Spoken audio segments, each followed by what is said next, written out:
बेइज्जती करके रख दी। अब मम्मी से बात करनी ही पड़ेगी कि इस घर में मेरे लिए कुछ भी नहीं है।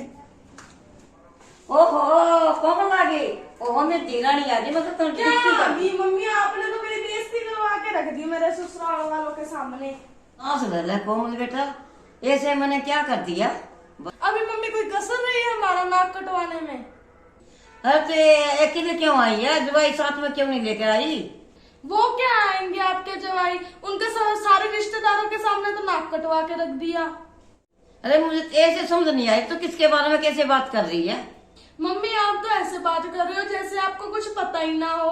पता है आप मेरे बेटे के बर्थडे पे जैसे कपड़े लेके गए थे ना, सब रिश्तेदारों ने पता नहीं क्या क्या बोला है हमें।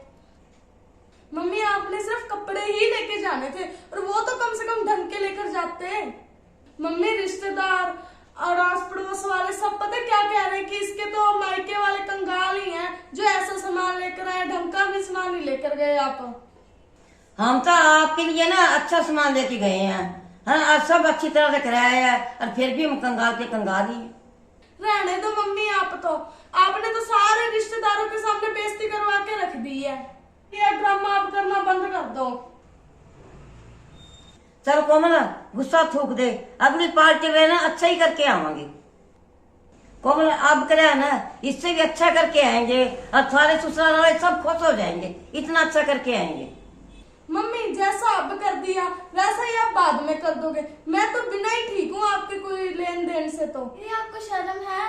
मम्मी को आते सारे आप डांटने लगे, ना हाल चाल पूछा ना कुछ और।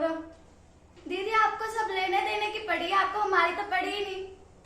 तू छोटी है ना तो छोटी बन के रह, जरा बोल मत। मैं मम्मी से बात कर रही थी, तेरे को बीच में टांग अड़ाने की क्या जरूरत थी? मम्मी देख लो कैसे बोल रही, अभी इतना घमंड है इसमें, पता नहीं बाद में क्या क्या बोलेगी मेरे को। मम्मी जब तक आप हो ना मैं तब तक ही इस घर में आती हूँ, जब इन सबकी शादी होगी ना तो मेरे को घर में घुसने भी नहीं देंगे ये। दीदी जब भी आते हैं आप मांगने के लिए आते हैं, आपको आपके घर में कोई और काम नहीं है? सारी उम्र अपनी माँ को ही लूटना है, और कोई काम नहीं है आपको? है मम्मी देखो ये कैसे बात कर रही है मेरे साथ। मम्मी देखो इसने कितना बड़ा मेरे पे इल्जाम लगा दिया। क्या मैं यहाँ पे लूटने के लिए आती हूँ आप लोगों को? चुप कर मुस्कान, इतना देर हक नहीं बोलन का। अभी मैं बैठी है ना, ये तुम्हारी बड़ी बहन है। इसीलिए तो ये सिर चढ़ रही है, ये आपको बारी बारी आके कहते हैं मैंने ये नहीं किया, मेरा वो नहीं किया। दादू मम्मी इसके ऊपर जितना लुटाना है ये तो फिर भी ऐसे ही कहेगी कि मेरा कुछ नहीं किया आपने।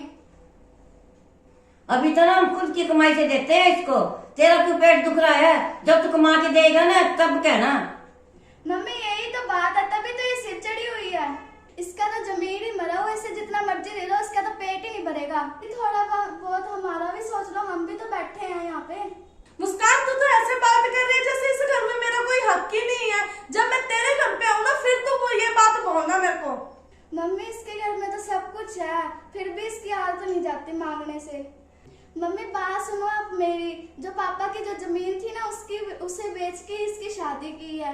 मेरी एफडी थी वो तो टुटवा के इसके जन्मदिन पर लगा दी, अब हम क्या बेचे? अभी भी ताने मारने से बाज नहीं आती, फिर भी कह रही है मेरे ससुराल में बेइज्जती करा दी। मम्मी आप ही सोच लो अब हम क्या बोले। हाँ जी, इस कहानी का मेन मतलब तो हमने इसके अंदर ही दे दिया है। फिर भी मैं आपको ये बता देती हूँ, देखो कुछ बहनें क्या करती हैं, जैसे कि कोमल ने किया, शादी करने के बाद भी अपने माँ बाप को तंग करती है। देखो माँ बाप शादी पता नहीं कैसे करते हैं, कोई जमीन बेचता है, कोई घर बेचता है, बहुत मुश्किल से बच्चों की शादी करते हैं। फिर भी लड़कियां क्या करती है, शादी के बाद में माँ बाप के ऊपर ही डिपेंड रहती है कि मेरे लिए ये कर दो, मेरे लिए वो कर दो। हाथ जोड़ के बहनों से ये बेनती है कि माँ बाप को ज्यादा तंग नहीं करे, जैसा उनके पास है उसी में खुश रहे, ज्यादा डिमांडें नहीं करे। कई बार माँ बाप की गुंजाइश नहीं होती है और फिर भी बच्चे ये कहते हैं कि हमारे लिए कुछ नहीं किया, तो ये गलत बात है। कोई माँ बाप अपने बच्चों के लिए फर्क नहीं रखता है और सब बच्चे एक समान ही होते हैं माँ बाप के लिए, ठीक है, कोई फर्क नहीं होता है। तो बहनों को भी सोचना चाहिए कि भाई इतना हम तंग नहीं करें, जैसा है उसी में गुजारा करें। हमारा मैसेज सिर्फ यही है कि बच्चों को कभी भी अपने माँ बाप को तंग नहीं करना चाहिए, तसल्ली रखनी चाहिए। जिस चीज में भी मिल जाए वो बहुत होता है और बहुत ज्यादा होता है। राम राम जी। और हमारी वीडियो को देखो, ज्यादा से ज्यादा फॉलो करो, कमेंट करो और शेयर करो।